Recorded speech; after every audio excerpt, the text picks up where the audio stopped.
Well, speaking of waking up in the morning, what motivates you to get up every morning? Uh, Ooh, hit you with the The hard journey questions, bitch. ahead. yeah. The journey ahead. That sounds depressing, man. No, not at all. We Um, just shit on Phil's answer, man. What the fuck is wrong with you? hey, I wake up in the morning because fuck it. This is gonna be a journey. So Daryl wakes up like, oh yeah, I guess I'm alive today. yeah, it's like, oh shit. I can imagine that. No, there's No, I wake up in the morning like feeling like P Diddy, man. I wake up in the morning feeling like P Diddy, bro.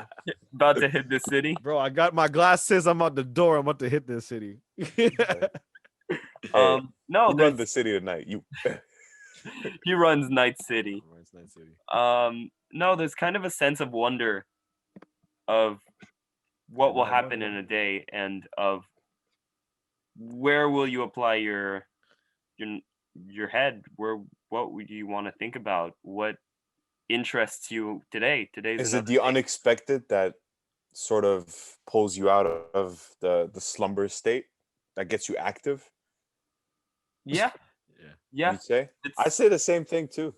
I'd say like the like what the day holds for me. Like what's on the bucket list today? What's got to be done, you know? And sometimes there's one of those days that I do nothing.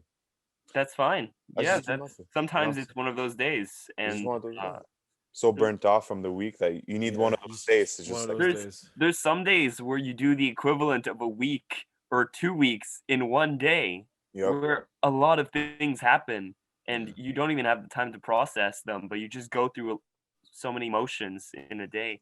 And then some days are just barren of remarkable events, because a day is not like a fixed thing. It's a human creation, really. Right. Our life cycles are human creations. So simulation. Yeah, well, we can't like we're in the Matrix.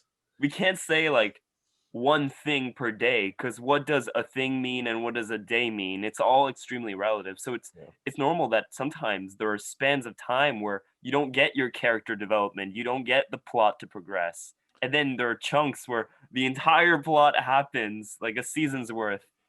Me, I wake up in the morning and I think, who's gonna piss me off today? Who is he going to? And I make a bet to get this roast. I make a bet. I make a bet with myself in the morning, and it's hilarious. After the night, I'm like, yeah, I knew it. Yo, you know exactly who's gonna. But yo, speaking of materialistic things, what gets you motivated? Like you talk about like non-materialistic things, like my career. I want to focus on that. Like I have a passion, drive, blah, yada yada yada. But what's the materialistic thing that you want to get your hands on? Materialistic or non-materialistic? Like materialistic. We talked about non-materialistic things. Oh. For me, it's that money. No, that moolah, that dough. There's two things that motivate me in life. Cha-ching. Boredom motivates a very good motivator. Boredom is a very good motivator. Boredom. Being bored is the most excruciatingly painful thing you could ever be. You just want to do something, you know what I mean? Dude, man. And then being bored, just take a nap, bro. Bro, so I'm saying, but you don't get bored, so you try to avoid it. You avoid being bored by taking a nap. So it's a good motivator to do something. So boredom is one, and my fucking overwhelming rage issues is my second. That motivates me to do something. Oof, that's the recipe for a anti-hero if I've ever heard one. No, I sort of, well, I mean, because a lot of people villain. A lot of people use their anger to sort of like just lash out and shit. But I sort of concentrated into make it more productive. So it's sort of I see. You sound like one of those like very angry but intelligent. You sound like Darkseid right now. Darkseid. Either your Darkseid from well, have you seen my the DC universe or your Thanos from Marvel? Have you seen my decor? It's true. He is. He lives on Apocalypse. He's Darkseid. I mean, you do have a nutsack chin like Thanos. To be honest. to be honest, I did like, I was like, yo, like today I was like sort of imagining my retirement home, and I was basically Thanos. Thanos. I was imagining like I'm in a farm somewhere just alone and like a whole planet to myself, and I'm just doing my shit. You know what I mean? I can't be bothered with You people. really relate to Thanos, don't you? I All really you not. want to Infinity do is War pick Thanos I fruits, really man. like. Infinity War Thanos I like. Yeah. Endgame Thanos is very much shallow. It's like I want to kill everybody, but like Infinity Thanos I like him because You really relate. You could see yourself he doing has a what he does. purpose. So that's when that purple butt chin won, I was like, let's go. One for the good guys. Steve Rogers, Oh, who? man. Steve Rogers. Just- Who's this Iron Man guy? I oh, fuck. I feel like a lot of my efforts are focused on nourishing my passion, because passion is what I would say the antithesis to nihilism. You know, like feeling like nothing has any meaning, there's no point in doing anything. I think nihilism is deadly, and it's dangerous for the soul. And I think passion, some would say fate, or like some would say like the spirituality, but I would say that passion gives meaning, gives purpose, and through that purpose, there is no more nihilism, because you have your direction. You give life a meaning by existing and inventing yourself a purpose.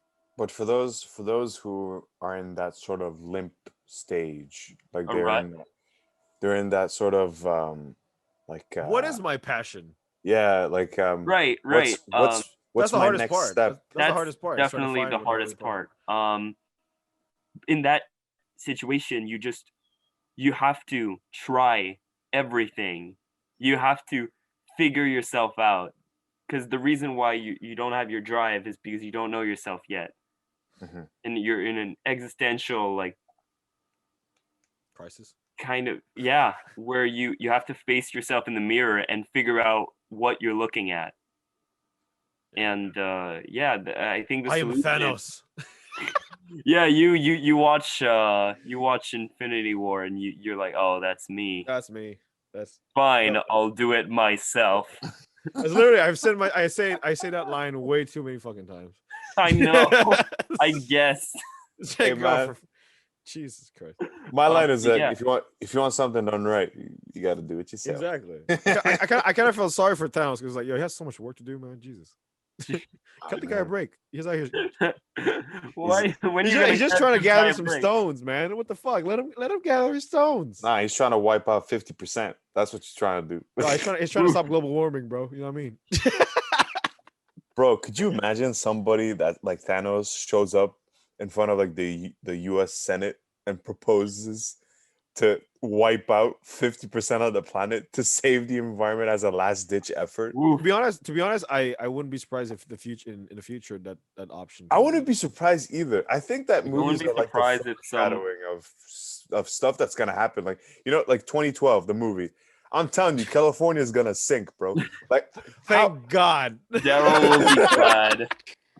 Cali is gonna sink. Everyone from LA, LA is gonna attack us. Bro, they're gonna move before that shit happens for sure, bro. But like, goddamn, they don't even know. Like, I'm telling you, like, it's based on scientific facts. Like, it's gonna sink, but people are still there. Why, bro? Let them be there. Come more the merrier, bro. Send them to Yalla, bring it all there. San Francisco, San Diego, all the same. You know. You like the beach? You like the beach? Go. Your purple is showing, Daryl. Hold on, I'm gonna showcase that purple real quick. Oh, it's not potent. It's not loud enough. Looks like somebody went through your chin with a cheese grater. Let me add some of that chin, you know. Some of that double chin. Like, to continue what I was saying, like the people that are stuck in that limp phase, that they don't really know what they want to do, or they recently suffered something that due to that, a setback, where they got like pushed back on their projects or something like that, and they're kind of stuck in that phase. All I have to say to those kind of people is keep pushing, you know, like get your hands on something, you know, put your mind into into another project, or focus on a hobby that you Yeah. pushed aside before. Or A hobby is you a never- very good way to. Hobbies to- are- a very good way. Like for example, like I never knew that I was so interested in making drill kind rap music. I never thought in a million years that I'd put my interest into songwriting. I never knew that. It's something I'm trying out. I'm an amateur still learning the way of the game.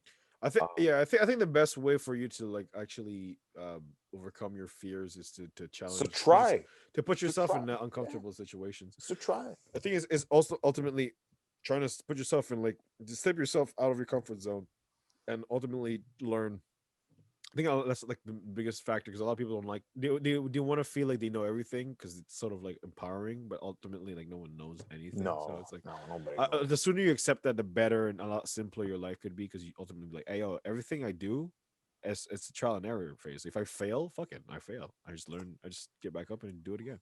But if you fail, you know that you tried, you know that you did your best, and if you didn't do your best, you try again, and Yeah, you keep doing it till you succeed. That's how it is. You know, it setbacks and problems and that happens to you on the road is part of the journey. People mistaken problems that they have in their lives as a sign to stop. It is not.